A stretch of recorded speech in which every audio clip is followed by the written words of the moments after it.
Bismillahirrahmanirrahim. Assalamualaikum warahmatullahi wabarakatuh.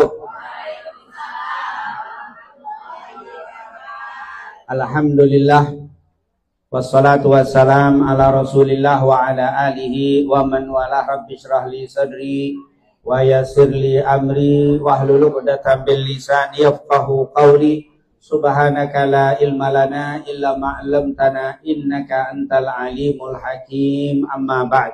Segala puja dan puji kepada Allah. Salawat serta salam selalu kita sampaikan kepada junjungan kita Nabi Muhammad sallallahu alaihi wasallam, para keluarga, sahabat, tabi'in serta seluruh umat yang selalu beristiqamah mengikuti sunnah-sunnahnya hingga yaumul qiyamah.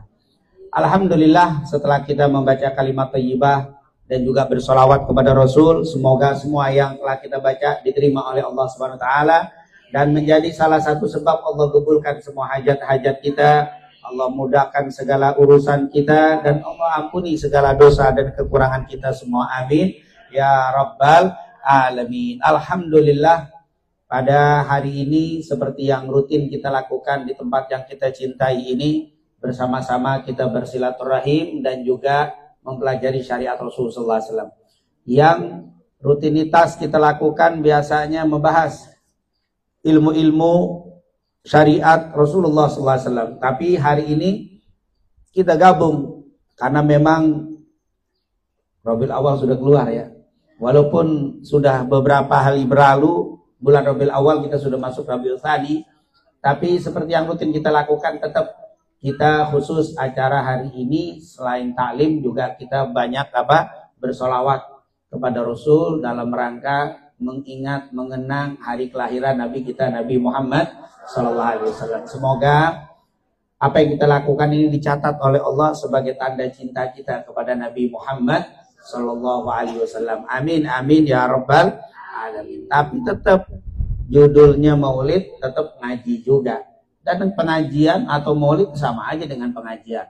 Makanya kalau ada yang bilang saya sih nggak mau maulid tapi kalau ngaji mau, sama aja sebenarnya. Ngaji maulid ya dia juga.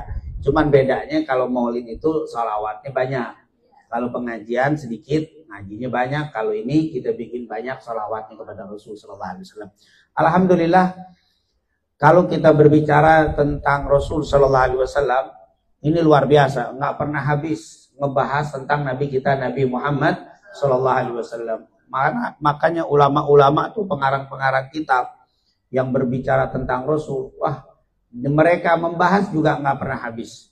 Wa ala tafannuni wasifihi yafna zamanu wa fihi ma lam yusafi.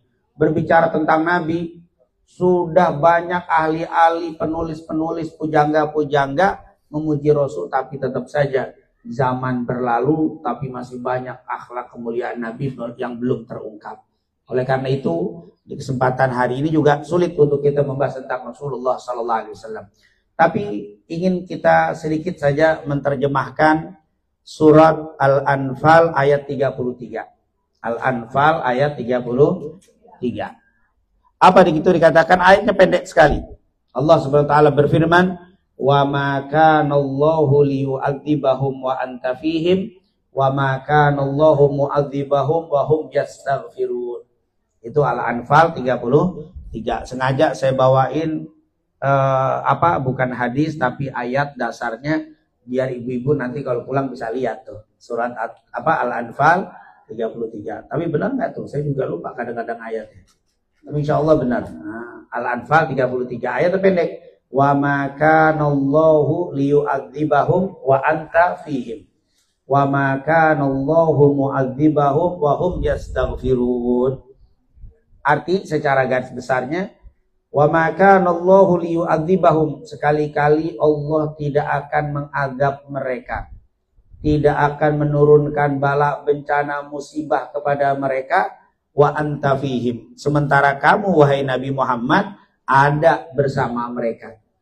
Wa maka Allahu mu'adzibahum, dan sekali-kali Allah juga tidak akan mengadab mereka, menyiksa mereka, menurunkan bala bencana kepada mereka. Wa hum yastaghfirun, sementara mereka selalu membaca istighfar. Benar itu? Ya, 33 surat Al-Anfal.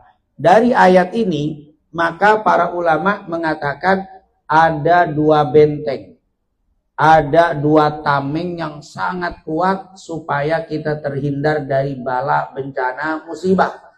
Baik bencana musibah yang ada di dalam diri kita, musibah bencana malapetaka di dalam rumah tangga kita, dan juga di kampung kita serta di kota dan negara kita.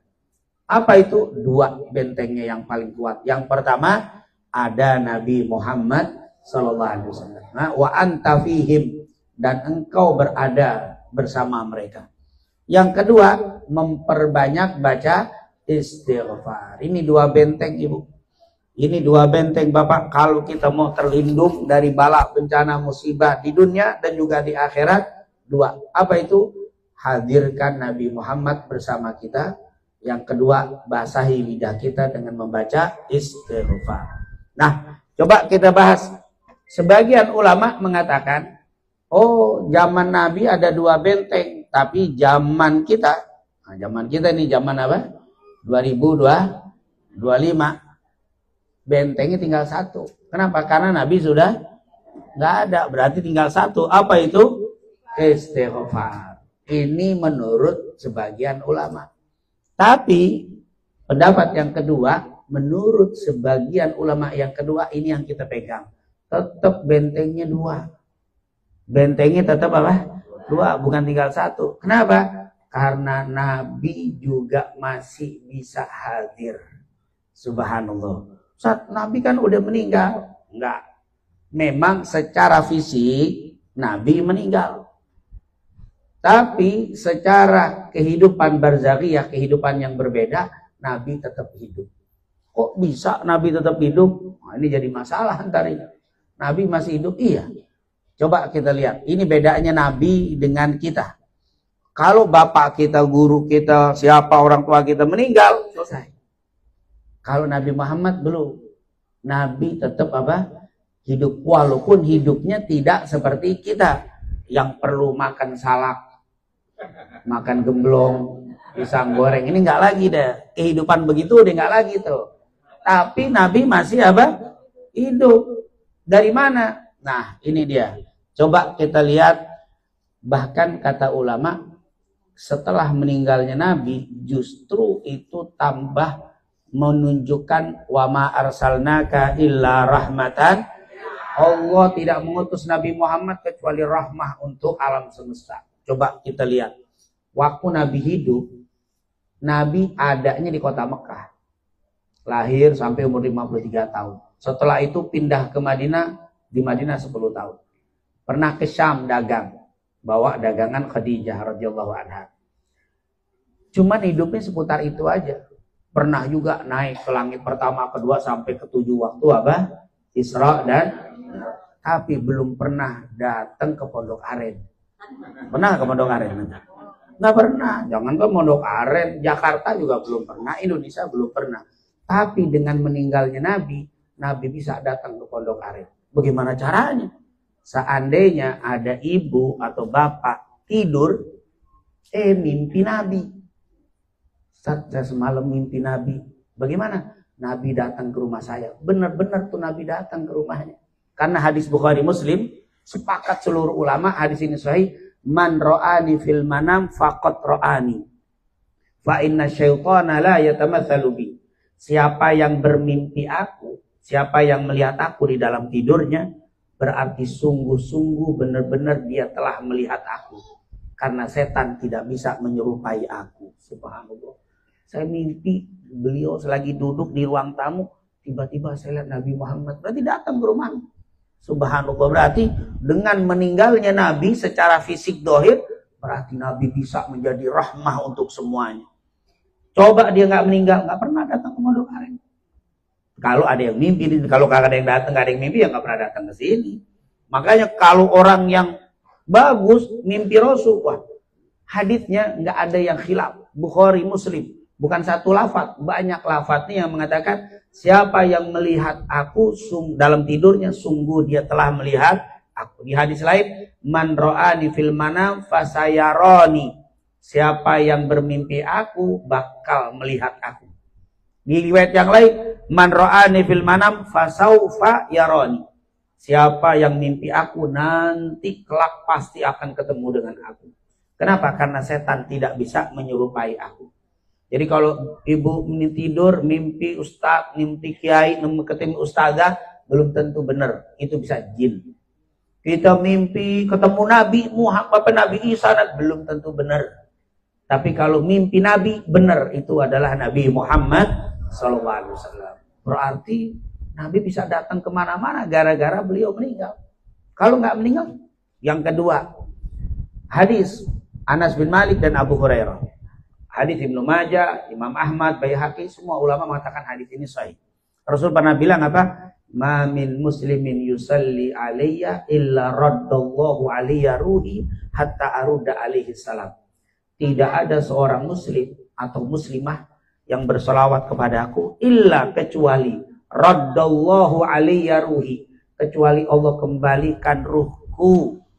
Allah kembalikan ruhku hatta arudda alaihi salam, sampai aku menjawab salam kita semua. Tadi kita bersalam, Nabi menjawab. Bagaimana Allah kembalikan ruhnya? Berarti setiap orang bersolawat dan bersalam, Allah kembalikan ruhnya Nabi untuk menjawab. Kira-kira kapan matinya Rasul?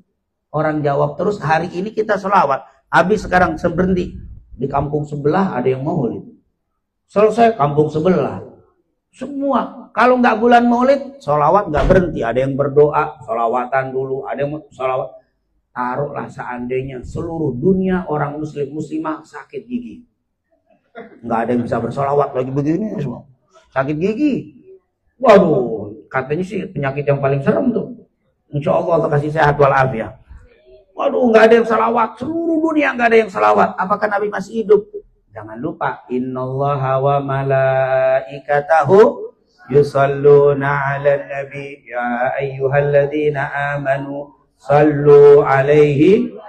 Sungguh Allah dan para malaikatnya yusallun. Yusallun itu kalau grammar bahasa Inggris atau nahwu, grammar bahasa Arab, artinya litajaddud wal istimrar, untuk terus menerus. Orang yang melakukan sesuatu dengan terus menerus menggunakan dalam bahasa Arab fi'il mudhari. Kalau bahasa Inggrisnya continuous tense, apa? Terus menerus. Malaikat kagak pernah berhenti, tiap waktu yusalluna 'alan nabi. Berarti Nabi hidup terus. Itu kalau kita ngomong manusia dan jin sakit gigi seluruh dunia. Masih aja Allah memberikan rohnya kepada Nabi untuk menjawab salamnya para malaikat. Subhanallah. Berarti Nabi nggak pernah meninggal. Gimana mati? Mati cuman fisiknya doang. Tapi pada hakikatnya jawabin salam. Ya maaf, kirim salam hukumnya apa? Sunnah. Jawab? Nggak mungkin Nabi nggak jawab salam kita. Orang sunnah. Kita ngomongnya sunnah, Nabi jawabnya wajib. Nggak mungkin nggak jawab. Kalau nggak jawab dosa dong Nabi. Berarti terus menjawab. Ditambah waktu kita sholat, at-tahiyatul mubarakatus salawatut thayyibatu lillah, terus assalamu alaika. Ka pakai domir ka, itu domir ka itu artinya pengganti. Penggantinya itu kalau di dalam bahasa Arab, kalau ka itu mukhatabnya kamu. Jadi assalamu alaika, salam untukmu berarti dekat. Kalau orangnya jauh, assalamu ala nabi, ya itu assalam itu artinya jauh. Tapi kalau assalamu alaika berarti kamu yang ada di depan. Berarti ibu waktu sholawat Nabi seakan-akan ada di depannya. Nggak ada assalamu ala nabi dalam assalamu alaika. Yang di Pondok Aren salamnya sama, assalamu alaika ayyuhan nabiyyu wa rahmatullahi wa barakatuh. Yang ada di semua berarti Nabi dekat sama kita. Hidup bukan hanya menjawab, bahkan dekat. Ini namanya Nabi belum meninggal dan terus hidup karena Allah kembalikan rohnya. Itu hadisnya bilang begitu. Illa raddallahu alayya ruhi.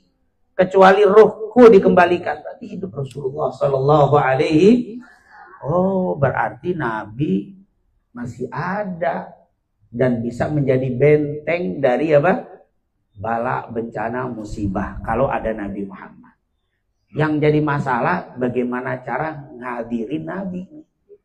Ngadirin Nabi di majelis kita bagaimana tuh? Ngadirin Nabi di rumah tangga kita.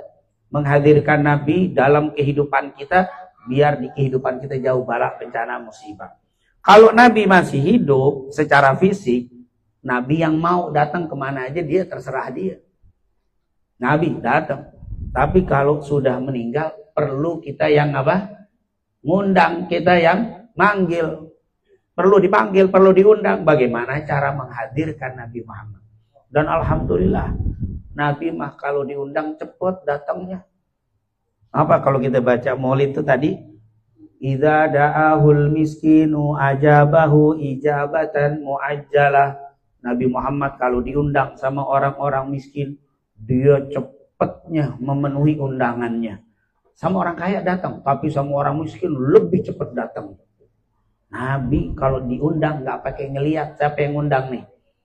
Nih kita sholawat, mungkin sholawat Nabi bakal datang kalau yang baca ulama semua, enggak. Siapa saja, Nabi nggak ngelihat ulamanya. Yang penting sholawat, ibu sholawat, Rasulullah datang. Karena undangan. Kalau istilah agama, yang ulama tuh kayak amal, kayak ilmu. Nah kalau kita kan pas-pasan. Ilmu pas-pasan, amal juga apa? Ya kalau hitungannya miskin. Bukan miskin harta nggak berarti miskin amal. Tapi kita ngundang Nabi. Oh Nabi cepet datangnya. Subhanallah. Makanya luar biasa. Insya Allah kita bisa menghadirkan Nabi Muhammad SAW. Amin ya Rabbal. Bagaimana nih resep supaya bisa menghadirkan Nabi Muhammad SAW? Ada beberapa penjelasan ulama untuk bisa menghadirkan Rasul. Nah, menghadirkan Rasul SAW. Yang pertama apa di antaranya? Yang pertama ada hadis Rasul SAW diriwayatkan oleh Anas ibn Malik. Riwayat Anas bin Malik diriwayatkan oleh Al-Imam Tirmidzi.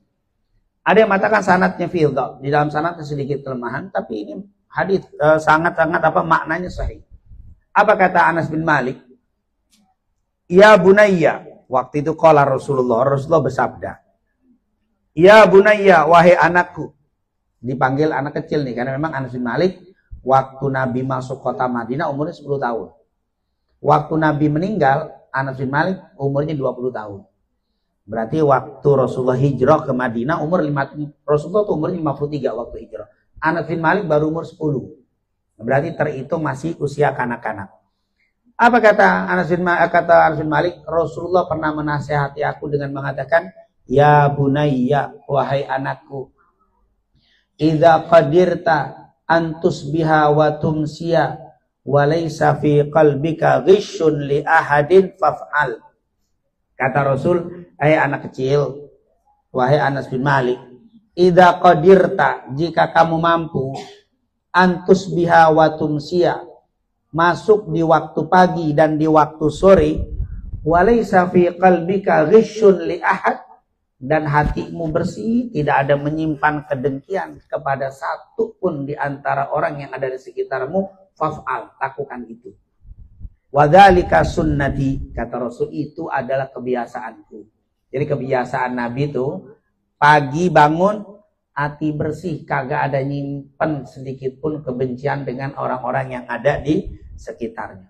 Wa idza, dan ka itu idza tusbih, dan juga idza tumsi, kalau di waktu sore mau tidur, Nabi nggak pernah merem, nggak pernah tidur kecuali hatinya udah bersih, tidak ada dengki dan benci dengan siapapun. Itu sunnah Nabi, kebiasaan Nabi Muhammad SAW. Kira-kira ibu susah apa gampang? Ibu bisa nggak kalau pagi hari bangun kagak ada nyimpen dendam sama siapa aja? Mau tidur plong hati kagak ada yang nyimpen dendam membenci, bisa nggak? Jawabnya kayak ragu-ragu. Susah nggak? Susah apa gampang? Susah. Tapi orang yang melakukan ini, ibu bangun di pagi hari nggak ada simpan dendam dan benci, tidur dalam keadaan bersih hati, nggak ada dendam benci, matinya dijamin surga oleh Rasulullah SAW. Oh itu ya emang sih namanya juga pahalanya surga, ya agak susah-susah dikit dah. Tapi susah bukan berarti nggak bisa, bisa. Oh, ibu super sehat kalau begitu tuh. Nggak ada dendam, nggak ada benci, nggak ada pegel sama orang. Hidup sehat udah. Tidurnya sehat, tidurnya plong. Ini kan kita sakit gara-gara sakit hati. Kata ahli kedokteran, penyakit itu 70% dari pikiran. 30-20 dari makanan. Makanya jangan takut makan aja, insya Allah sehat. Yang penting pikiran. Kalau antum ibu bapak pikirannya pegel sama ibu fulan, pegel sama tetangga, pegel, ya Allah, stres hidup. Akhirnya kurus, makan banyak tetap kurus pikiran. Insya Allah Allah kasih sehat walafiat. Apa kata Nabi? Anak kecil, kata Rasul ngomong, kan nasihatin untuk anak, tapi untuk kita semua. Kalau engkau mampu untuk di pagi dan di sore hari hatimu tidak ada nyimpen dendam, benci, pegel sama saudaramu, fa'al. Wadzalika sunnati. Kata Rasul, itu adalah sunnahku. Terus, waman ahya sunnati faqad ahyani.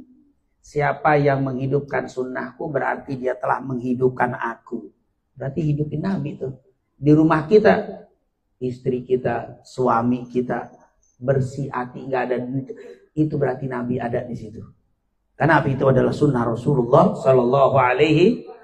Siapa yang menghidupkan sunnahku berarti dia telah menghidupkan aku. Kata Allah, kata Rasulullah SAW. Hadits riwayat Imam Tirmidzi dari Anas bin Malik. Bagaimana cara menghidupkan Nabi, menghadirkan Nabi di rumah kita? Bersihkan hati. Dan juga sunnah-sunnah yang lain. Minum, jangan pakai tangan kiri. Pakai apa? Tangan kanan. Kecuali tangan kanan cantengan. Ini cantengan kagak, kiri mulu. Tapi saya kidal, kebot, apa kata orang. Enggak, kata Rasulullah, kalau urusan makan, hatta yang kebot usahain yang kanan. Kata Rasul, kalau mungkin kalau untuk apa, nulis terserah. Tapi kalau untuk makan dan minum, hatta anak kita tidak paksain untuk apa, kanan. Masuk kamar mandi, kiri dulu. Pokoknya sunnah-sunnah yang kecil. Sederhana. Mau tidur, apa? Bismillah, syukur-syukur. Kalau masih, kan ada juga yang kalau yang model pelor nggak apa-apa nempel, Bismillah, langsung lewat. Ada yang begitu, boro-boro doa panjang-panjang. Kagak apa-apa, yang penting tidur jangan sampai plong. Kagak ada nyebut nama. Syukur-syukur Bismika Allahumma ahya wa amin. Syukur-syukur baca ayat kursi dulu, kul al-falaq anas ditiup sampai wah itu kalau tiap hari begitu tuh itu mulai itu menghadirkan Rasulullah SAW. Nah, bangun tidur, alhamdulillahilladzi. Tapi kalau memang kagak sempet, alhamdulillah, tok udah kabur udah. Yang penting apa? Ada alhamdulillah. Pokoknya sunnah-sunnah yang kelihatannya kecil, itu kenapa? Oh, kalau zaman dulu ibu, kalau zaman ulama salaf dulu, nggak ada cerita sunnah kecil. Semua sunnah itu apa? Gede. Ada nih satu kejadian yang terjadi pada siapa? Sulaiman ibn Ash'ath al-Qushairi, yang kita kenal dengan Imam Abu Dawud, penulis kitab hadis yang disebut Sunan Abi Dawud. Sunan Abu Dawud itu pengarangnya namanya Sulaiman ibn Ash'ath al-Qushairi. Beliau ini lahir 206 beliau lahir. Nah, artinya meninggal 261. Nah, intinya ulama salaf. Tapi Imam Syafi'i meninggal, dia lahir. Ada yang mengatakan Imam Syafi'i 2 tahun lagi meninggal, dia lahir. Intinya hampir semasa dengan Imam Syafi'i. Beliau orangnya paling sering pergi ke sono kemari untuk belajar. Ini termasuk orang yang banyak mengadakan perjalanan jauh untuk belajar. Ini orang. Alhamdulillah, ibu ini jauh-jauh datang ke sini termasuk apa? Pekerjaan salaf ini. Pekerjaan ulama dulu begitu. Mau jalan, mau pergi untuk ngaji. Ini luar biasa. Sulaiman ibn Ash'ath atau Imam Abu Dawud. Duitnya bahkan habis gara-gara untuk apa? Untuk ngaji.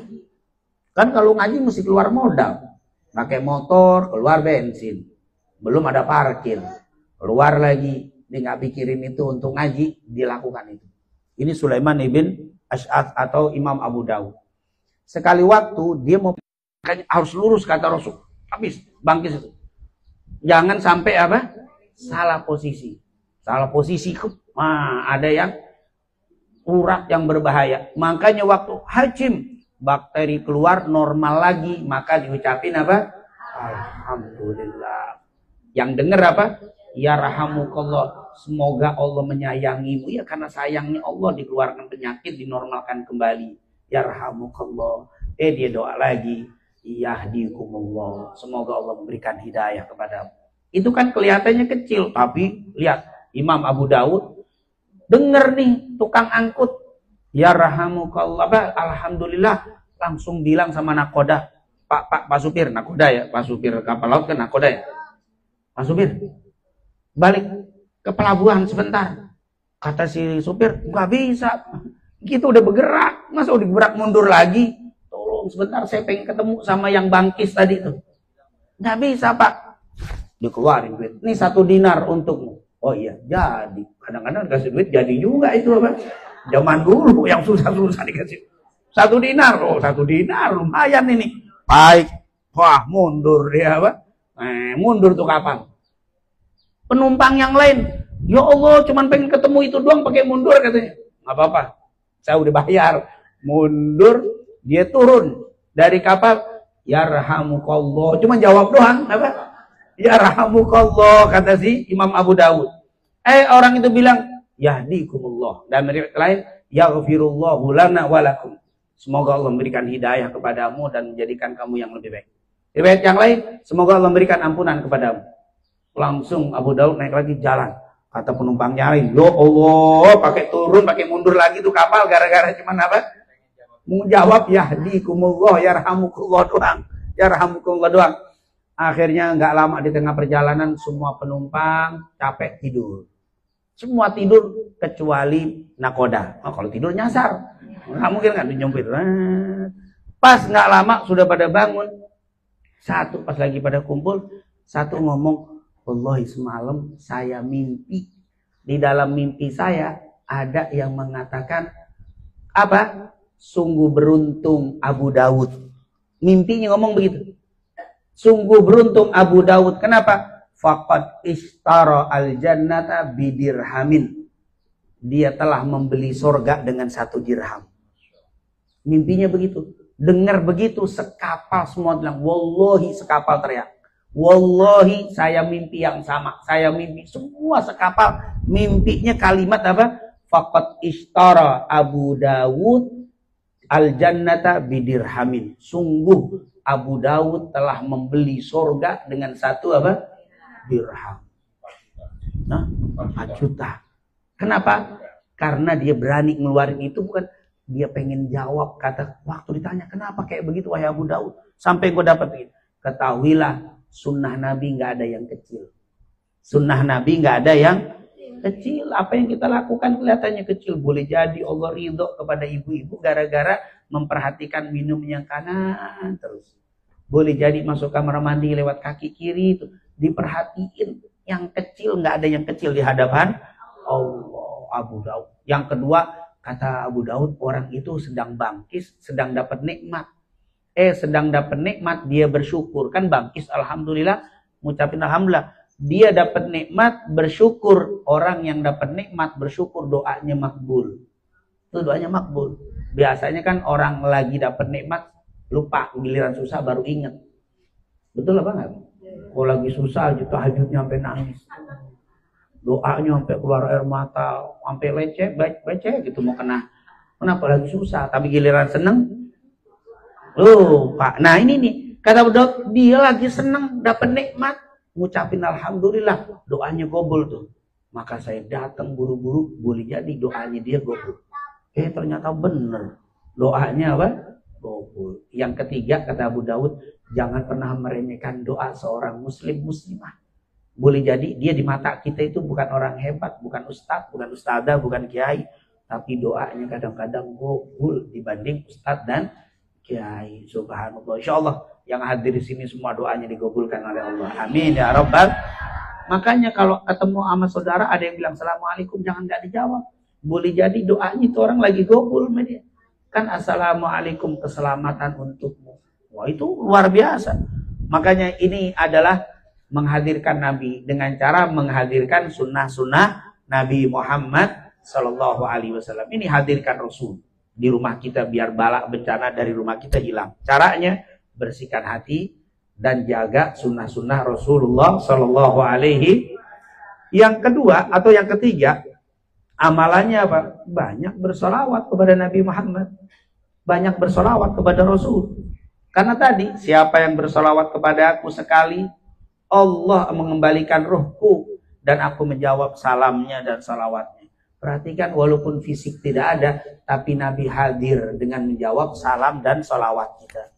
Banyakin salawat kepada Nabi Muhammad Sallallahu Alaihi Wasallam, maka itu akan menghadirkan Rasulullah Sallallahu Alaihi Wasallam. Jadi bisa kita menghadirkan Nabi. Makanya salawat nggak boleh berhenti, walaupun Rabiul Awal sudah berlalu. Kita sekarang sudah Rabiul Tsani, tapi tetap kita bersalawat kepada Nabi Muhammad Sallallahu Alaihi Wasallam. Ini adalah menghadirkan Nabi Muhammad Sallallahu Alaihi Wasallam. Dan juga jangan lupa banyakin sholat. Selain sholat apa fardu yang 5, banyakin sholat. Sholat duhanya, sholat hajat, sholat. Kenapa? Karena ibu di dalam sholat at-tahiyatul tadi, assalamu alaika, berarti terus menghadirkan Rasulullah di rumah kita.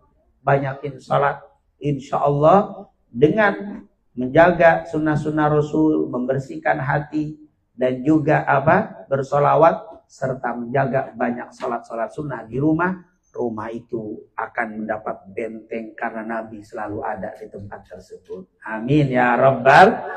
Nah, ini amalannya, dan amalannya standar semua, gak susah-susah itu. Iya kan, bersihin hati susah? Kayaknya susah, gak perlu jawab. Ini kayaknya susah bersihin hati. Apa-apa deh, belajar. Maafin orang bukan berarti utangnya lunas. Utang tetap utang. Cuman salah satunya apa? Rahimahullahu samhan idza ba wa idza ishtara wa idza qada, katanya. Allah menyayangi hambanya yang apa? Suka memaafkan, suka memaklumi, ya kalau bahasa orang sini kurang lebih, kepada orang kalau terjadi jual beli atau utang. Ini utang janjinya hari ini, molor besok, ya udah deh. Nah itu kalau bisa dibikin apa? Bukan dimaafin, iya deh nggak apa-apa, besok bu ya, jangan lusa gitu. Mestinya kan janji hari ini, tiba-tiba nelpon, bu minta maaf, janji saya utang hari ini saya bayar, ternyata belum keluar uangnya, bisa nggak besok minta maaf? Oh iya nggak apa-apa. Nah yang begini nih, wah itu Nabi bilang Allah menyayangi hambanya yang suka begini. Ya subhanallah, insya Allah.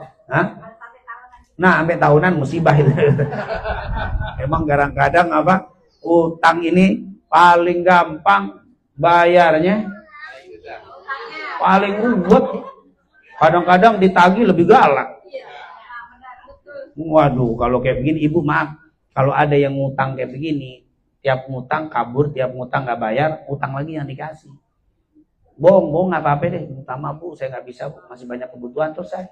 Kenapa? Kalau kita kasih terus, nanti lama-lama begitu. Jadi kita bantu dia, bantu untuk berbohong, bantu untuk insya Allah Allah berikan rezeki untuk kita semuanya dengan rezeki yang halal dan thayyibah. Amin ya Rabbal. Nah ini adalah resep pertama untuk menghilangkan bala, bencana, musibah, benteng di rumah kita, dalam kehidupan kita, menghadirkan Rasulullah. Nah yang kedua apa? Istighfar. Banyakin baca istighfar. Baca istighfar kan gampang. Astagfirullah, astagfirullah, gampang. Mau panjangan dikit, astagfirullahaladzim. Apalagi mau panjang lagi? Panjang, astagfirullahaladzim lil muslimina wal mu'minat. Boleh. Atau mau baca pakai yang panjang banget itu dulu, Sayyidul Istighfar. Allahumma anta rabbi wa ana abduka wa ana ala ahdika wa wa'dika mastata'tu abu'u laka bi ni'mati wa abu'u bidzanbi faghfirli fa innahu la yaghfiru dzunuba. Itu kata Rasul, siapa yang baca itu dengan penuh keyakinan, semua dosanya diampuni, kalau meninggal masuk surga. Ini artinya banyak istighfar. Dan baca istighfar alhamdulillah nggak pakai wudhu boleh, dalam keadaan haid boleh, dalam keadaan nifas boleh, sambil masak boleh. Jangan cuma kesandung doang baru istighfar. Astagfirullah. Kenapa nunggu sandung dulu baru istighfar? Nggak usah nunggu kesandung, kapanpun kita apa? Istighfar. Karena memang istighfar ini gampang banget. Dan alhamdulillah istighfar Yang dianjurkan ini bukan hanya menghapuskan dosa, tapi juga mendatangkan berbagai macam kebaikan dan menolak bencana, musibah. Contoh hadis riwayat Ibnu Abbas. Diriwayatkan oleh Imam Ahmad di dalam kitabnya Al-Musnad dengan sanad yang sahih atau hasan. Rasulullah pernah mengatakan, man aktsara, siapa yang banyak. Riwayat yang lain, man lazima, siapa yang melazimkan. Man aktsara au man lazimal istighfar, siapa yang melazimkan, yang banyak membaca istighfar, ja'alallahu min kulli dzikin makhraja. Allah berikan jalan keluar dari kesempitan hidupnya. Wa min kulli hammin faraja, dan dari kegundahan, kegalauan, ke apa lagi tuh? Galau, gundah, apa? Pokoknya kesusahan, kesumpekan, Allah berikan jalan keluar. Wa razaqahu min haitsu la yahtasib, dan diberikan rezeki tanpa diduga. Ternyata istighfar bisa ngilangin galau. Ini mah bukan untuk ibu-ibu sini, ibu nggak ada yang galau bukan. Ini untuk orang lain nih, kalau ada galau-galau, ibu kali kan habis pengajian. Ada orang lagi ruwet, lagi galau, bu, ibu kan habis pengajian. Ada nggak? Tolong dong kasih saya resep biar gundah saya, galau saya hilang. Banyakin istighfar. Suruh banyakin baca apa? Istighfar. Istighfarnya yang banyak, lazim. Melazimkan, mengistiqomahkan, memperbanyak baca istighfar. Ja'alallahu min kulli dzik, kesempitan hidup kita dilapangkan. Wa min kulli ham, gundah, galau, risau, diangkat. Wa razaqahu min haitsu la yahtasib, dan diberikan rezeki tanpa diduga-duga. Rezeki tanpa diduga-duga bukan gaji. Kalau gaji mah enggak pakai diduga-duga, udah ketahuan. Yang diduga-duga tuh yang nongol. Tiba-tiba kita lagi lihat ada apa? Ada tanah kosong tertulis dijual. Kita telepon, Pak, ini punya Bapak, iya, harganya berapa? Per meter 2 juta. Saya jual ke 2 juta setengah, boleh nggak? Oh boleh, tapi 500 untuk saya. Oh iya boleh. Ada teman mau beli tanah. Laku, dia mau, jadi dapat per meter 500. Nah kali 1000, lumayan apa? Min haitsu la yahtasib. Itu namanya yahtasib, tapi harus ngomong sama yang punya ya. Jangan mau lihat tanah kosong main beli, wah ada nama nih. Tawarin teman, mau beli nggak? Main buka aja, padahal dia buka yang tanpa izin sama pemilik nggak boleh. Harus izin dulu. Pak, ini tanah Bapak bener, ya segini suratnya udah tanya datanya berapa, harga berapa, boleh nggak saya bantu jual? Boleh. Boleh dengan 2 cara. Yang pertama saya jual harganya lebih, yang lebih untuk saya, Bapak nggak usah kasih komisi. Atau saya jual harga sesuai dengan mau Bapak, tapi saya dapat komisi dari apa? Bapak. Boleh ngomong, boleh kamu jualin, boleh tuh. Ada ijab gobol dulu, jangan main lihat tanah kosong main jual aja.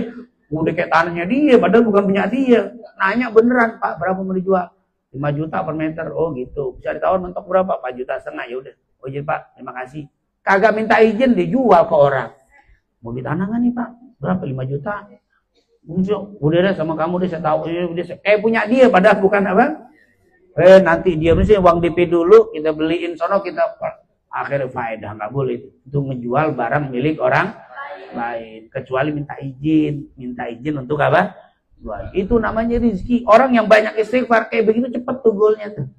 Cepet goalnya. Itu yang pertama. Yang kedua, tadi tuh yang pertanyaannya, kalau bisa, kalau udah duitnya ada, utangnya bayar cepet, biar rezeki cepet datang mendadak. Kalau ibu duit ada, bayar utang dientar-entarin, rezeki yang mau datang mendadak mentar lama-lama. Jadi kunci, salah satu kata ulama, kunci untuk mendatangkan rezeki min haitsu la yahtasib, jangan ada sangkutan rezeki sama orang. Saya masih punya utang sama bapak, sama ibu. Duit ada tapi dientar-entarin. Kagak mau bayar, tar. Nah, rezeki yang mau datang mendadak itu min haitsu la yahtasib, tanpa diduga kan enggak datang. Gara-gara sangkutan orang mah kita pegel tiap hari. Ustaz mana bayar kagak bayar, astagfirullah. Nah, bagaimana rezeki mau datang? Kita digerendengin orang dulu. Bayar kalau punya, kalau belum punya ngomong. Maaf Bu ya, tadi saya janji sebulan, ini udah 3 bulan. Nah, ngomong. Jangan dicari-cari, dikejar-kejar, HP-nya ganti nomornya. Ya Allah, nah ini hati-hati. Kalau yang model begini, susah dapat rezeki min haitsu la yahtasib. Ntar Bu, tenang Bu, saya nggak ngomong, tapi nanti kalau sudah dapat nih Bu, saya bayar, nggak gul-gul lah. Kenapa? Karena ibu masih punya apa? Janji yang punya nggak ditepati, padahal sudah. Kalau nggak bisa ngomong, harus apa? Jujur. Walaupun orang ini nggak sesuai tepat janji, tapi kalau dia ngomong itu ada rasa kita apa? Oh yaudah saya doain biar cepet, kan begitu. Tapi kalau dia diam ngilang, musibah. Giliran mau ngutang tiap pagi, Pak apa kabar? Apa kabar mulu. Giliran udah diutangin, mau ngilang. Waduh, yang kayak begini susah tuh rezeki mendadak datang tuh. Minha itulah ya, ternyata apa istighfar menghilangkan kesempitan hidup, mendatangkan rezeki tanpa diduga. Galau risau hilang dengan istighfar. Bala musibah hilang. Subhanallah. Ini banyak faedah istighfar, salah satunya di ayat tadi, wa ma kana Allahu mu'adzibahum wa hum yastaghfirun. Pakai yastaghfirun lagi tuh, pakai fi'il mudhari. Dan Allah tidak akan mengadab kepada mereka sementara mereka yastaghfirun, selalu apa? Beristighfar. Insyaallah hikmah Maulid hari ini kita dapat 2. Yang pertama, untuk menjadi pembenteng, pencegah bala musibah turun kepada kita di dunia dan di akhirat adalah caranya menghadirkan Rasulullah dengan cara apa tadi? Bersihkan hati, bersolawat, mengikuti sunnah-sunnah Nabi Muhammad SAW. Yang kedua, memperbanyak istighfar. Insya Allah dua-duanya gampang. Gampang apa susah nih? Insya Allah gampang. Insya Allah pokoknya kalau ditanya Ustaz gampang itu aja. Itu insya Allah jadi doa untuk kita semuanya. Allah gampangkan untuk kita mengamalkan apa yang diperintahkan oleh Al-Quran. Amin ya Rabbal Alamin. Masya Allah, tabarakallah, begitu lugas pemaparan dari guru kita tentang surat Al-Anfal ayat 33. Mungkin boleh ada pertanyaan juga? Boleh. Silakan bapak-bapak dan ibu-ibu, bila ada. Nggak apa-apa. Ya. Silakan sesuai dengan yang tadi disampaikan oleh Habib, ataupun mungkin sudah disiapkan dari rumah, ada yang ingin ditanyakan, mumpung ada Habib. Silakan Bu. Waalaikumsalam warahmatullahi wabarakatuh. Maaf di luar tema. Kita kan kalau mau minum air zam-zam kan ada doanya. Allahumma ini asrutani dengan nabi'ah wasikan wasian wasibani walidain wasakomnya. Tapi kan masalahnya kita minum air zam-zam jarang Bir. Takut lupa itu doa. Jadi kita kalau minum air putih baca doa itu boleh nggak? Iya. Benar. Assalamualaikum warahmatullahi wabarakatuh. Waalaikumsalam warahmatullahi wabarakatuh. Karena memang air zam-zam itu disebut apa? Ma'u zam-zam lima syuribalah. Kata Ibnu Abbas, air zam-zam itu sesuai yang diniatkan. Makanya kita kalau minum zam-zam disuruh niat yang bagus.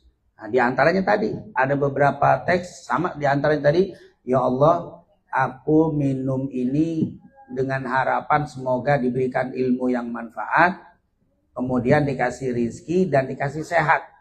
Itu. Nah, ini yang biasa dibaca oleh Abdullah bin Abbas, diriwayatkan oleh beliau dari Nabi, kata minumi zam-zam seperti itu. Lalu bagaimana nih saat zam-zam kan jarang. Kalau di Mekah minum zam-zam dulu. Nah kalau di sini air apa? Air bening. Bening nih airnya. Kalau putih susu ntar. Minum bening mulu gitu kan. Minum air bening mulu. Bagaimana nih? Boleh nggak baca doa itu? Boleh. Boleh. Bukan berarti semua makanan ini kalau kita makan itu minta kepada Allah, ya Allah. Pertama makan aja jangan tiap suap. Ntar nggak menjadi selesai-selesai. Maka kita mau makan nih, bismillahirrahmanirrahim, ya Allah jadikanlah makanan ini sebagai apa? Kesehatan untuk saya, menimbulkan tenaga untuk saya ibadah kepada Allah. Makan. Jadi doa itu memang khusus, bukan berarti untuk yang lainnya tidak. Jadi alhamdulillah boleh. Bila bahasa kita begini, kalau ada hadis begini, Nabi ketika minum zam-zam baca ini. Berarti boleh nggak untuk yang lain? Boleh. Yang nggak boleh itu kalau ada kata begini. Tidak boleh kan, Nabi hanya membaca doa di zam-zam dan di tempat lain Nabi tidak membolehkan untuk membaca, berarti tidak boleh. Tapi kalau hanya perbuatan Nabi dan tidak ada larangan, silakan baca. Yang penting tetap itu minum air di Zam-Zam. Ini bukan air Zam-Zam, nggak apa-apa.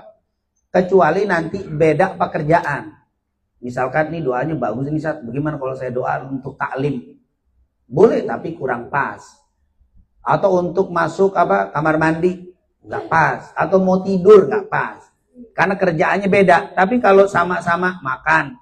Dulu Nabi waktu minum madu, terus kan kalau minum kopi, ya boleh sama-sama minum, sama-sama minum. Rasulullah waktu makan daging bacanya begini. Terus sekarang kita nggak doyan daging, apa nggak pernah baca makan itu? Kan saya nggak makan daging, saya kalau makan daging kolesterol naik. Terus makan yang lain, makan tempe, boleh nggak baca? Boleh. Yang penting jenisnya makan, minum, makan sama boleh. Sama kalau kita pergi. Nabi dulu waktu pergi dari Mekah atau dari Madinah ke Mekah baca doa safar. Bismillah akbar subhanalladzi sakhkhara lana wa ma kunna lahu muqin wa inna ila rabbina Allahumma nas'aluka fi sar. Tapi kalau sekarang saya dari Pondok Aren ke Semarang. Kan Nabi nggak pernah Pondok Aren Semarang kan nggak pernah. Kan jenis perginya sama. Pakai aja doa Nabi yang dari Mekah ke Madinah. Karena yang penting safar. Jadi bentuk safarnya sama. Sejenis, walaupun wilayahnya beda. Maka kita jangan sampai ini kamu baca Allahumma inna nas'aluka fi safarin hadza albirra wa taqwa. Ini hadis Sahih Muslim. Ini kapan Nabi bacanya? Waktu Rasulullah dari Madinah menuju. Terus sekarang Anda nggak dari Madinah baca ini nggak sesuai, nggak begitu. Yang penting perginya sejenis sama. Kecuali maaf, ada orang dari Pondok Aren mau ke Singapura main judi, baca doa itu nggak cocok. Kan mau judi. Allah nas'aluka fi safarina hadza albirra wa taqwa wa minal amali ma tardo. Ya Allah ridhoin amal saya yang akan saya laksanakan, mana mungkin. Nah, tapi kalau mau pergi biasa dapat. Alhamdulillah. Jadi insya Allah nggak ada masalah kita baca itu biar minuman yang kita minum menjadi obat. Nah, menjadi obat yang kita minum sangat bagus sekali. Jadi kalau kita buru-buru aus bismillah. Tapi kalau lengang ya jadikan. Tuh ulama-ulama dulu kalau lagi minum kopi misalkan, mereka minum di malam hari. Ulama tuh suka minum kopi malam kan. Bangun tidur malam bikin. Tujuannya ya Allah biar ini menjadi penguat untuk berzikir kepadamu. Makanya mereka suka disebut al-gahwa surbatul aulia katanya. Kopi minumnya para wali. Karena itu tadi dia minum untuk zikir sampai subuh nggak ngantuk. Makanya kopi itu dijadikan begitu. Nah kalau sekarang lain lagi, kopi bukan surbul aulia. Kafe, tongkrongan kafe tidur malam-malam ngopi aja terus sampai malam, subuhnya lewat. Berarti bukan minum. Tapi mereka waktu minum tuh doanya bagus. Jadi luar biasa kalau kita minum, apalagi maaf ya, kita kurang sehat. Ya Allah, saya pengen minum ini, semoga ini jadi obat saya. Hatta minum obat sekalipun. Minum obat tuh semoga ini menjadi penyembuh, dengan sebab obat ini Allah berikan kesembuhan kepada saya. Itu boleh. Obat-obat yang jangan cuma baca bismillah, cuma kita sebutin bismillah, insya Allah ini menjadi obat untuk saya. Allah berikan kesembuhan dengan sebab ini. Nah, ketika sembuh, tetap kita yakin Allah bukan gara-gara Panadol. Ini puyeng hilang gara-gara Panadol, bukan. Gara-gara Allah lewat obat tadi. Alhamdulillah, insya Allah itu diperbolehkan dan bagus banget. Kalau setiap kita minum, makan, berdoa untuk kesehatan kita. Insya Allah selalu berikan sehat walafiat untuk kita semua. Amin ya rabbal alamin. Dan juga insya Allah nanti dibikin cepat minum Zam-Zam banyak. Berarti berangkat umroh insya Allah, umroh dan haji insya Allah. Dan ibu kalau bicara umroh haji nggak usah mikirin duit dulu, doa dulu. Doa dulu, duit nongol. Kalau nunggu duit baru doa ya nggak dapat. Nyari duit dulu, doa baru nongol. Enggak, doa. Banyak orang yang punya duit nggak bisa bergerak. Duitnya banyak, umrohnya mikir. Berapa? 30 juta. Beli motor 2, nggak jadi ya. Mikir begitu dulu. Doa dulu, insya Allah Allah berikan kemudahan untuk berangkat haji dan umrah. Amin ya rabbal alamin. Kan kalau pimpin majelis atau ada doa Robis ya. Ada yang komen emang di depan lu itu Fir'aun gitu, itu berarti salah itu? Salah, itu memang benar. Waktu Nabi Musa dan Harun alaihi wassalam disuruh pergi, Musa dan Harun, Allah bilang idhaba ila fir'auna innahu tagha wa qula lahu qawlan layyina la'allahu yatadakkaru aw yakhsha. Musa dan Harun, pergilah kamu temuin tuh Fir'aun, dakwai dia karena dia telah melewati batas. Tagha, Dan waktu berdakwah kalian berdua qaulan layyina, ucapkanlah dengan ucapan yang lemah lembut. Waktu itu Nabi Musa bilang, ya Allah, ini suara agak cadel nih. Kan Nabi Musa kan suaranya cadel. Cadel gara-gara makan apa? Bara itu loh, yang waktu masih kecil dites sama si Fir'aun. Dia makan bara itu. Kalau nggak makan bara dia dibunuh. Akhirnya sampai ininya apa? Agak sedikit cadel. Cadelnya tapi tetap difahami. Makanya dia bilang, ya Allah, kalau saya ngomong biar Fir'aun faham. Makanya dia doa, Rabbishrahli sadri. Ya Allah, lapangkan dadaku. Wa yassirli amri. Mudahkan segala urusanku. Yafqahu qauli. Biar dia faham nih apa yang saya omongin. Akhirnya berangkat Nabi Musa dan saudaranya dan Harun. Berdua alaihi wasallam.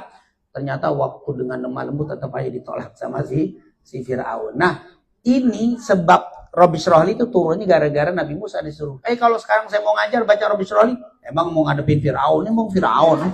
Bukan begitu. Nah, ini kalau bahasa kaidah ulama begini. Al-ibratu bi umumil lafzi la bi khususis sabab. Yang menjadi patokan itu keumuman makna, bukan sebab turunnya. Sebab turunnya cerita itu. Tapi maknanya sifatnya umum, berlaku untuk umum. Saya mau ngajar biar ibu-ibu gampang paham apa yang saya bicarakan. Yang pertama, Rabbi syrahli sadri, ya Allah lapangkan dadaku. Kali ada yang tidur jangan bikin saya sumpah ya Allah. Karena kalau Ustaz, kalau pas lagi ngambek Ustaz, ngambek saya ngomong pada tidur. Libur-libur Ustaz. Itu hatinya sempit itu, nggak lapang. Makanya kita Rabbi syrahli, lapangkan dada. Memang itu kelapangan dada. Nanti boleh jadi waktu saya ngomong ada yang protes. Itu nggak setuju dengan pendapat saya. Lapangkan dada ya. Kenapa? Bisa menerima perbedaan. Itu teman-teman saudara kita yang nggak mau menerima perbedaan, hatinya sempit. Makanya kata ulama, manita sa'a ilmuhu ittasa'a sadru. Siapa yang luas ilmunya, dadanya akan lapang.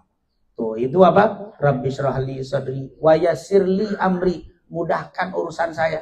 Nah, ini kata para ulama, kalau kita mau ngadepin orang nih, ini orang modelnya kalau kata anak kuliah killer apa, dosen yang apa? Serem nih, pokoknya belum ngomong aja udah melotot aja udah ngilu gitu. Atau kita ngadepin atasan, ngadepin orang, ngadepin tetangga yang ribut, mau ketemu, baca itu tuh. Supaya apa? Biar mudah urusannya, yang galak jadi kalem, yang cerewet jadi pendiam. Susah juga kalau pendiam, dia ngomong bisa. Maksudnya jadi nggak galak kayak begitu tuh. Ini doanya. Seperti Fir'aun waktu mau dihadapin, Fir'aun jadi nggak galak, nggak dibunuh Nabi Musa, ngadepin Fir'aun. Insya Allah tetangga kita segala galaknya nggak ada kayak Fir'aun. Insya Allah.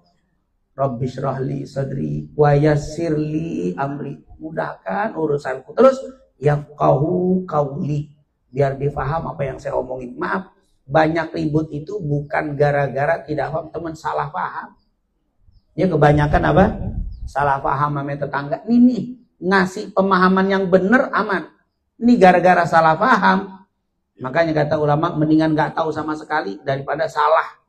Mendingan nggak paham daripada salah paham. Kalau nggak paham ya nggak paham, bisa nanya. Tapi kalau salah paham bisa ngamuk dia. Makanya ya Allah jangan sampai nggak paham apa yang saya sampaikan. Ya kau biar ngerti apa yang saya omongin. Nah ini doa bukan hanya untuk Nabi Musa, ulama semuanya kalau mau ngajar 90% baca ini dulu. Rabbi syrahli sadri wa yassirli amri wa, terutama ngadepin yang galak-galak, yang serem-serem, yang beda-beda ini. Wah, ini mesti apa? Ada orang yang memahami pembicaraan itu susah. Ibu nih mahamin omongan saya nggak gampang, susah. Kalau ibu paham berarti masya Allah. Tapi lebih susah lagi, saya yang pengen menyampaikan pemahaman saya ke ibu. Apa yang saya pahami biar bisa ditransfer persis yang saya pahami ke ibu. Itu nggak susah banget nyampeinnya. Gimana supaya ibu paham apa yang saya omongin? Itu juga nggak gampang. Maka kita bilang, Rabbi syrahli sadri wa yassirli amri wahlul 'uqdatam min lisani. Ya Allah, ilangin nih iketan cadel-cadel di mulut saya nih, gagap apa-apa kalau ya, belibet ngomong kan suka ada tuh. Ngomong agak habis-habis, muter jadi nggak paham-paham. Yang ada enak itu dengernya. Apa? Wahlul 'uqdatam min lisani yafqahu qauli. Cuma ini amalan luar biasa. Salah banget kalau ada yang bilang apa? Oh itu mah ayat turun ke Nabi Musa mau ngadep Fir'aun. Emang kamu mau ngadepin Fir'aun? Itu maknanya al-ibrah bi umumil lafzi la bi khususis sabab. Yang menjadi patokan itu ke makna yang secara umum bukan sebab. Ya, kalau sebab susah, misalkan begini.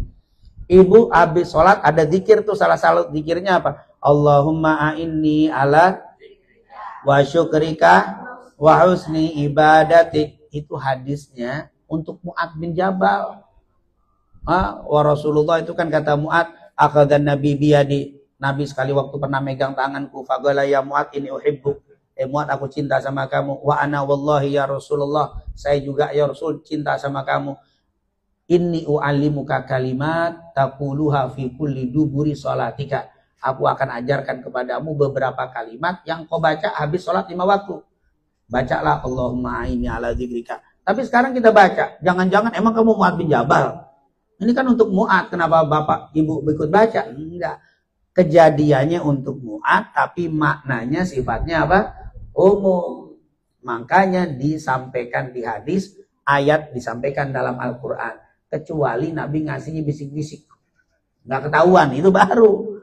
Itu berarti sifatnya khusus. Tapi kalau sudah disebutkan di dalam hadis, disebutkan dalam Al-Quran, sifatnya umum. Tapi harus harus bahasa kita jangan kepedean juga. Ada ayat waktu Nabi Ibrahim alaihi salam waktu mau dilempar ke api yang dibuat oleh Raja Namrud, Allah bilang apa? Ya narukuni bardaw wa salama ala Ibrahim. Api jadilah adem, dingin dan selamat untuk Nabi Ibrahim. Tapi ini kan Nabi Ibrahim, tapi ini kan sifatnya umum. Terus ibu mau pakai, hati-hati. Mau goreng, ya narukuni bardaw wa salama. Pakai gorengan, pakai tangan, pakai baca apa?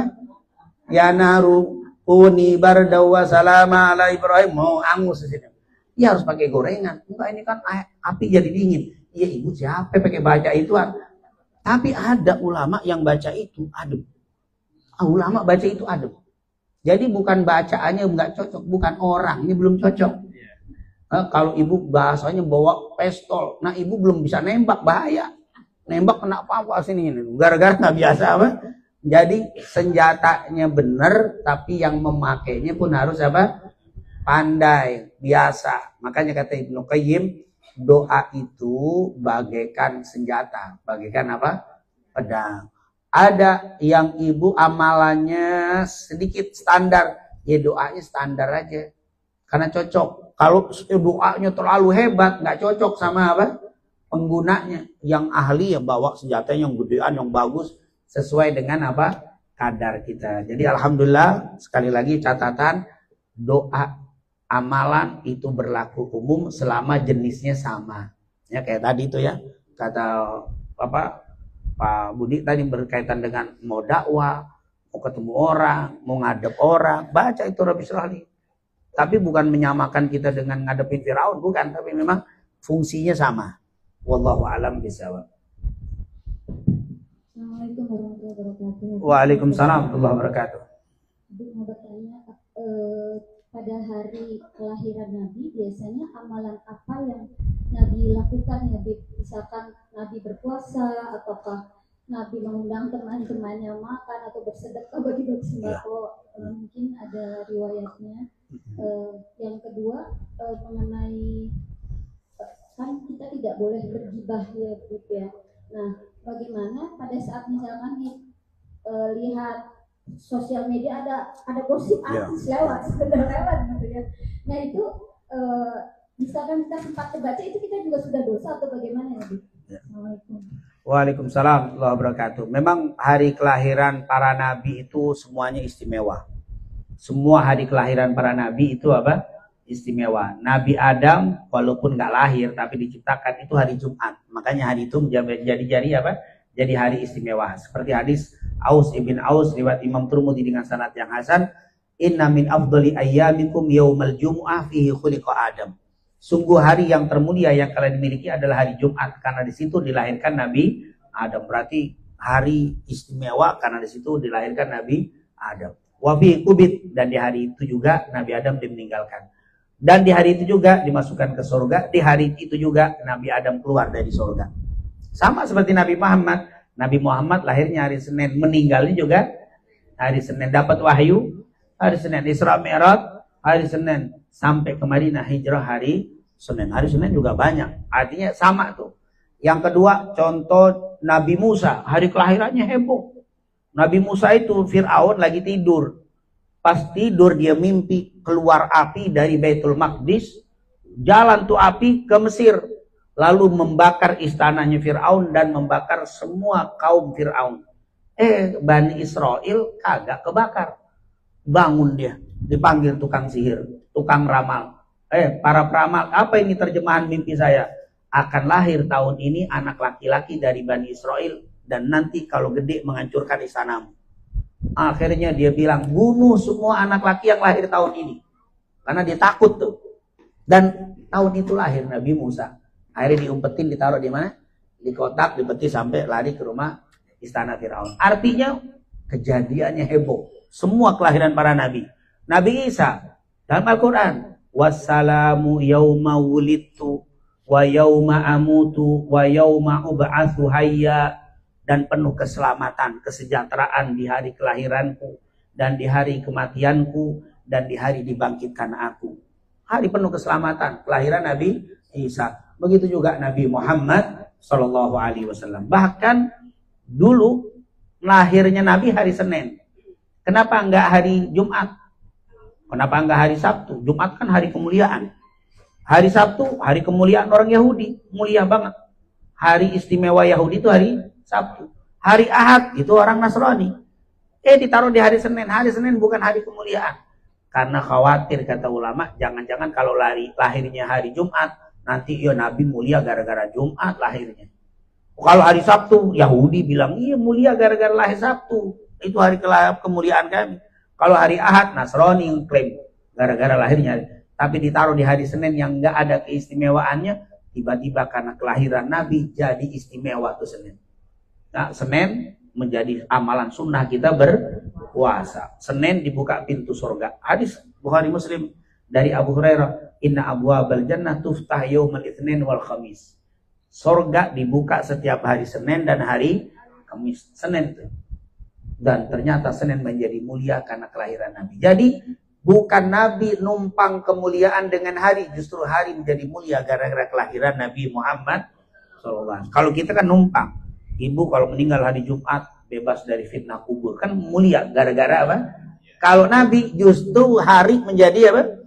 Mulia gara-gara kelahiran Rasulullah SAW. Nah, amalan apa yang disuruh? Yang pertama tentunya kita mengingat waktu kita mengingat ketemu hari Senin, ini adalah hari kelahiran Nabi. Itu salah satu mengingat kelahiran Nabi.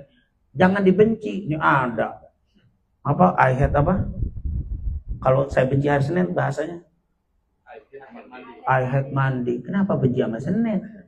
Berarti antum nggak mengenalkan Rasulullah SAW. Nah itu ungkapan itu kenapa sih? Habis libur lama, Sabtu Minggu libur, Senin masuk, buat bebernya. Wah, anak sekolah juga begitu zaman dulu. Udah Senin uring aja.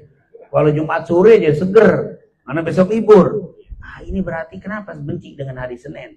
Ini Senin adalah hari istimewa. Ingat ini adalah kelahiran Nabi Muhammad. Jadi memuliakan kelahiran Nabi dengan gembira di waktu dilahirkan Nabi Muhammad. Yang kedua, dengan tadi beramal soleh. Kalau Rasul itu hadis Qatadah dari Sahih Muslim, bukan Qatadah, dari Abu Qatadah. Su'ilan Nabi SAW an saumi yaumal itsnin. Rasulullah pernah ditanya di riwayat Abu Qatadah tentang puasanya di hari Senin. Akhirnya Rasulullah bilang apa? Fihi wulidtu wa fihi unzila alayya. Di hari itu aku dilahirkan, di hari itu aku dapat wahyu. Berarti salah satu mengingat hari kelahiran Nabi dengan apa? Berpuasa. Satu. Apakah khusus puasa? Enggak. Semua yang mengandung ibadah. Cuman kalau Nabi puasa, yang pertama Nabi emang demen puasa dan kuat. Kalau mau bagi sembako Nabi nggak punya. Nabi kan model nggak punya duit. Nabi kalau punya duit nggak lebih dari 3 hari habis. Jadi nggak nunggu hari Senin dapat Kemis. Ya udah sebelum Senin udah habis duluan. Orang Nabi nggak bisa tenang kalau ada duit di rumahnya. Kayak kita. Nggak bisa tenang kalau ada duit di rumah. Atau sebaliknya.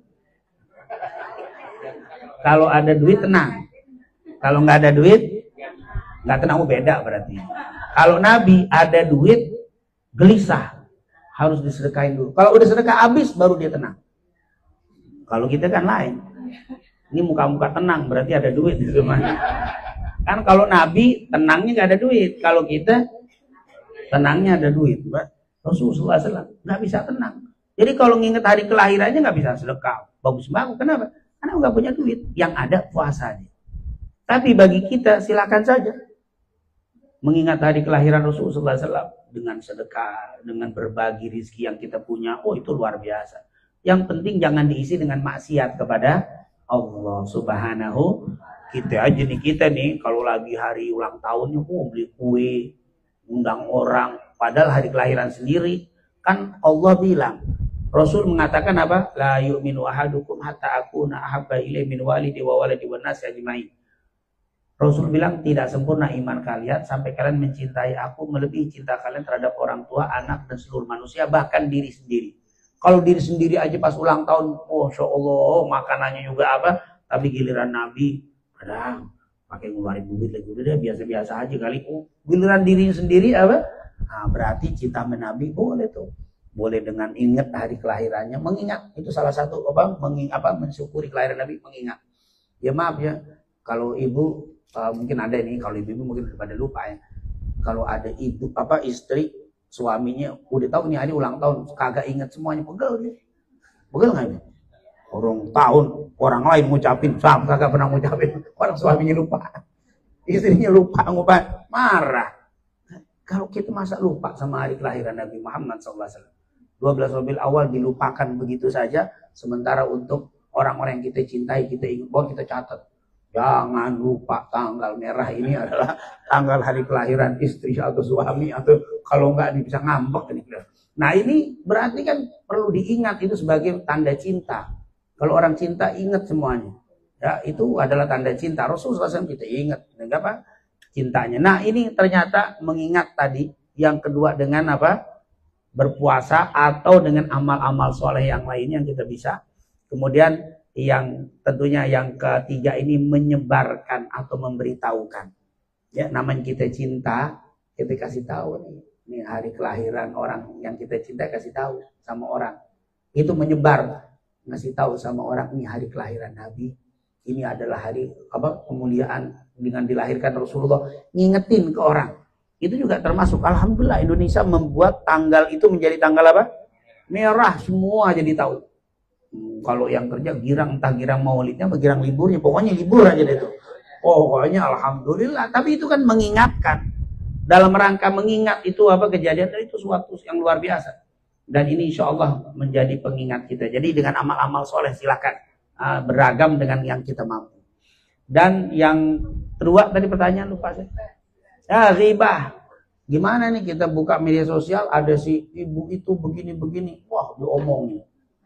Kena atau dibacakan ghibah enggak? Enggak. Kok enggak? Ya karena dia sendiri yang bikin. Kecuali maaf nih, orang maksiat di media sosialin, dia sebarin, dia tampakkan, lalu orang membicarakan, enggak kena ghibah. Dia sendiri yang menampakkan. Yang enggak boleh itu ibu diem maksiat. Ibu kan udah enggak ngantuk-ngantuk berusaha, tiba-tiba ngantuk juga taklim, kelihatan disebarin, ibu datang taklim tidur mulu, diomongin. Nah kita omongin dosa itu. Kan ibu itu ngaji udah bagus. Tapi kalau ada orang yang maksiat, mabuk di pinggir jalan, orang omongin, nggak salah yang ngomongin, emang dia apa? Ghibah itu, tujuan ghibah itu, larangan ghibah tujuannya biar maksiat saudara kita nggak terungkap. Dia melakukan itu malah di depan umum. Kadang-kadang diviralin gitu, maksiat diviralin, diomongin orang, ya salah dia karena dia yang ingin apa? Dibicarakan aibnya. Menurut dia bukan aib kali itu ya, joget pakai apa? Pakai baju begitu, joget. Jadi besok saya kirim itu lain. Nah cuma pengen tahu doang. Bu semalam tidur nyenyak nggak? Mau ngapain ibu nanya tidur? Ada urusan. Itu kepo tuh, kepo ya hal-hal yang begitu kata Rasul jangan. Itu akan membuat kamu sumpek. Semakin banyak kamu tahu rahasia orang, semakin susah hidupmu. Kata para ulama, mencari aib orang itu susah, tapi menahan untuk tidak menyebar aib orang lebih susah lagi. Ibu kalau punya pegang kartu fulan nih, orang ini keburukan kita pegang, beban ibu. Nggak disampein, nggak disebarin, ini jadi otak mikir. Kalau disampein dosa, akhirnya bilang, Bu, ini saya kasih cuma ibu doang loh yang tahu. Ngomongnya begitu dulu, sekampung jadi tahu semuanya. Itu kan mulai awalnya begitu, karena dia beban. Kalau nggak disampein itu beban. Ibu pasti kalau tahu orang aib, ibu ngelihat orang ini, tetangga kita melakukan keburukan, ibu lihat, itu jadi beban. Nggak gampang, nggak, itu pasti pengen apa? Pasti pengen gatel ngomong. Itu setan, ngomongin aja, ngomongin. Kalau orang yang nggak kuat, ngomongnya sama tembok, udah selesai, udah aman. Ini kan kagak enak dia ngomong sama orang. Itu dia pasti. Setelah diomongin, no. Tapi nggak tahu setelah diomongin tersebar dosa. Makanya lebih banyak nggak tahu rahasia orang, lebih tenang, lebih nikmat hidupnya. Belum lagi sikap orang senyum padahal dia begini, itu udah ketahuan. Tapi kalau nggak tahu enak. Ketemu sama ibu ini senyum, padahal dia nggak tahu di belakang sono makut. Sih nggak tahu, senyum aja udah. Nabi itu setiap ketemu orang kok bisa senyum. Karena Nabi tidak mau tahu urusan di belakang orang tadi. Itulah yang bagus. Insya Allah kita jangan sampai terlalu banyak tahu rahasia orang sehingga kita menjadi tenang hidup ini. Amin ya rabbal alamin. Baik, sebelum kita tutup Ibu ya. Ibu ada yang mana lagi nggak? Kalau nggak ada, saya mau. Assalamualaikum warahmatullahi wabarakatuh. Waalaikumsalam warahmatullahi wabarakatuh. Bertanya tuh, ini kasusnya ini mengenai almarhum bapak saya. Jadi bapak saya itu ada adik yang memang dia secara ekonomi itu kurang mampu. Tapi istrinya itu kayak macam memanfaatkan suaminya gitu loh. Jadi dia minjem ke bapak saya itu nggak jual sapi, bapak saya nggak bilang-bilang gitu lah untuk menikahkan anaknya. Bapak saya gerendeng gitu sampai sakit itu diungkit-ungkit terus selama nama iparnya gitu kan. Sampai bapak saya meninggal pun belum ada omongan untuk mengembalikan. Itu udah lama sekali soalnya. Sekarang cucunya aja udah SMP kalau nggak salah. Nah itu saya sebagai anak dari saya ahli waris dari bapak saya itu sebagai sikapnya seperti apa dalam urusan hutang piutang antara bapak saya dan adiknya ini. Ya. Iya, tetap kita sebagai sayang sama saudara kita, sama kerabat kita. Kalau hal yang memang tadi dia utang, bukan bapaknya ngasih. Kalau lain ya, kalau bapaknya ngasih, itu sudah menjadi haknya bapak. Waktu dia masih hidup ngasih ke anaknya, itu sebagai hibah. Maka itu nggak jadi urusan waris. Tapi kalau dia utang, ini Pak, saya utang. Lafadznya juga utang dan juga untuk keperluan apa? Mereka, bukan keperluan keluarga bapaknya tapi keluarga sendiri. Dan bapaknya tahu itu adalah apa? Ijabnya sebagai apa? Hutang. Dan ini berbeda, apa yang lain nggak dikasih, dia yang dikasih. Tapi kalau sama sebenarnya bukan utang, itu bagi hak apa? Punya haknya masing-masing. Tapi ini enggak. Ini betul-betul diutang, apalagi almarhum sampai nagih dan maaf sampai gerutu masih ngedumel kok nggak bayar-bayar. Nah berarti di sini kita sebagai bakti sama orang tua dan juga sayang sama saudara seharusnya selayaknya kalau bisa tetap mengingatkan kepada apa adik atau saudara kita untuk masalah bab itu. Kalau memang itu apa maaf menjadi beban untuk orang tua kita. Terus ternyata misalkan waris sudah dibagi, ini mau dikasih, tapi mungkin maaf keluarganya sudah nggak butuhkan lagi, tetap ambil, bikin dah, beliin sedekah untuk siapa? Untuk si bapak, belikan karpet masjid, berikan sumbangan untuk apa? Niatin untuk apa? Nah, itu menjadi penutup dan itu akan bikin senang orang tua. Jadi tetap seharusnya kita sebagai saudara mengingatkan. Masalah dia melaksanakan dan tidak melaksanakan, yang penting sudah kita apa? Beritahukan dengan cara yang baik. Itu khawatir dia tidak ngerti, khawatir dia lupa. Kalau dia ternyata ngerti dan tidak lupa, maka antara dia dengan Allah Subhanahu wa Ta'ala. Kita hanya mengingatkan. Kadang-kadang maaf, kita ingatkan nggak semua bisa terima, karena ini urusan apa? Urusan duit. Ini urusan duit ini paling apa? Ya Allah, paling ribet dah urusan duit dah. Nah, tapi insya Allah padahal kalau dia keluarkan tidak mengurangi rizki, insya Allah malah bertambah rizki. Wallahu a'lam. meskipun orang tua kita udah meninggal, yang bersangkutan masih hidup kan, terus bayarnya berarti bagaimana? Nanti kalau dia bayar itu utang jadi waris semua. Uang itu yang uang tadi misalkan berapa? 50 juta. Ya berarti dibagi sama untuk apa? Dia juga dapat bagian dari ahli waris. Ya waris itu dibagi karena itu kalau yang ditinggal oleh orang tua meninggal, maka peninggalannya semuanya baik yang cash atau yang berbentuk utang. Ada utang-utang di bulan-bulan, maka dibayar itu dibagi waris semua. Tentunya setelah zakat dibayar, kewajiban hutang si almarhum sudah, maka sisanya tentunya untuk ngurus jenazah, selebihnya untuk bagi waris.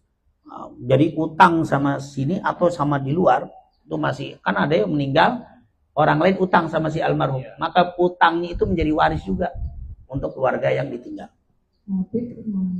Kalau semisal, nah ini masalahnya ini istrinya ini nggak merasa terhutang. Gitu yang jadi masalah itu. Itu yang jadi masalah. Terus padahal kan jelas bapak saya nggak ridho gitu ya. Boleh nggak kalau misalkan kami sebagai ahli warisnya itu mengikhlaskan dalam artian nanti ada omongan gitu, kita bebaskan dia dari segala apa yang seharusnya dilakukan supaya menjadi amal jariah bapak saya. Ya. Sangat boleh, tapi tetap semua ahli waris lainnya sepakat, semuanya. Jadi bukan cuma satu sisi, tapi semua yang lain gimana, setuju nggak setuju, baru kita apa ikhlaskan. Karena itu haknya bukan hak kita sendiri, tapi hak apa satu keluarga besar yang ahli waris. Jadi ahli waris saja, yang nggak ahli waris nggak usah diajak, yang apa, yang ahli waris itu kompak, maafin ya boleh langsung dimaafkan, itu luar biasa. Itu yang paling diinginkan untuk almarhum. Walaupun maaf sebelum meninggal almarhum maunya duit, ya. Tapi kalau sudah meninggal dia maunya sedekah dan maunya pahala. Dan itu akan menjadi pahala untuk almarhum. Itu sangat luar biasa. Jalan yang terbaik dunia akhirat. Itu dimaafkan dengan sekeluarga semua. Wallahu a'lam bishawab. Baik, kita angkat kedua tangan kita mohon kepada Allah Subhanahu wa taala, semoga semua yang hadir di tempat ini mendapatkan rahmat dan berkah dari Allah Subhanahu wa taala. Allah berikan ampunan, Allah gabulkan hajat-hajat kita semua. Allah jadikan keluarga kita keluarga yang sakinah, mawaddah warahmah. Anak-anak cucu kita semua jadi anak-anak yang saleh dan salehah bi rahmatika ya arhamar rahimin. Dan semoga kita semuanya dicatat oleh Allah sebagai pencinta Rasulullah, sehingga layak untuk dikumpulkan oleh Allah bersama Nabi Muhammad di surganya Al-Firdaus. Amin amin ya rabbal alamin. Rabbana taqabbal minna innaka antas samiul alim wa tub alaina innaka antat tawwabur rahim. Allahumma la tada' lana dhanban illa ghafarta wa la hamman illa farajta wala maridan illa syafaita wala dainan illa qadaita wala hajatan min hawaijid dunya wal akhirah ya laka ridan illa qadaitaha wa yasartaha bi rahmatika ya arhamar rahimin. Allahumma yassir umurana waghdi hajatina warda a'malana wa amalana. Rabbana atina fid dunya hasanah wa fil akhirati hasanah wa qina adzaban nar. Wa sallallahu ala sayyidina Muhammadin wa ala alihi wa sahbihi wasallam. Walhamdulillahi rabbil alamin. Alhamdulillah. Oh iya, suaranya nggak bocor. Banyak sekali ilmu yang disampaikan hari ini dalam